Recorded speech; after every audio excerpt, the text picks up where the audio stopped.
আমাদেরকে রাজপথে আরো তীব্র তীব্র তীব্র আন্দোলন করে তুলতে হবে।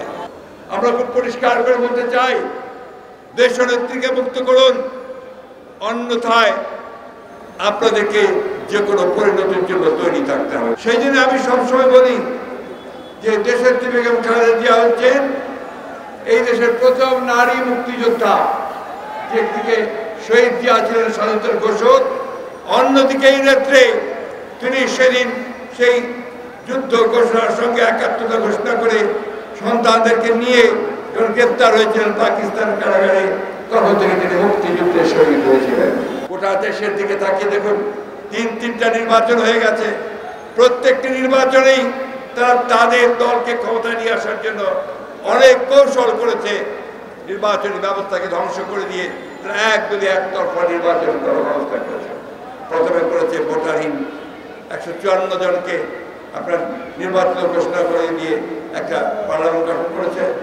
18তে তারা নির্বাচনের আগের রাত্রে সমস্ত কেন্দ্রগুলো দখল করে নিয়ে তারা ভোট দিয়ে সেদিন আবার সরকার গঠন করেছে। আর এইবার তারা 24 তারিখে আমরা নির্বাচন বর্জন করেছি।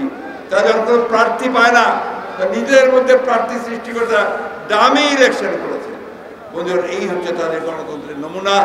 এইভাবে তারা গণতন্ত্রকে ধ্বংস করে দিয়েছে। বন্ধুগণ, আপনাদের ত্যাগ এটা অবশ্যই আজকে এই দেশের গণতান্ত্রিক ইতিহাসে স্বর্ণাক্ষরে লেখা থাকবে, কিন্তু এটাই এখন পর্যন্ত পর্যাপ্ত নয়। আমাদেরকে রাজপথে আরো তীব্র তীব্র তীব্র আন্দোলন করে তুলতে হবে। পরিবর্তন আসে তরুণ যুবক শ্রেণীদের মাধ্যমে। তাই আজকে আবারও বলতে চাই যে আজকে এই সরকার এই দেশকে ধ্বংস করে দিয়েছে।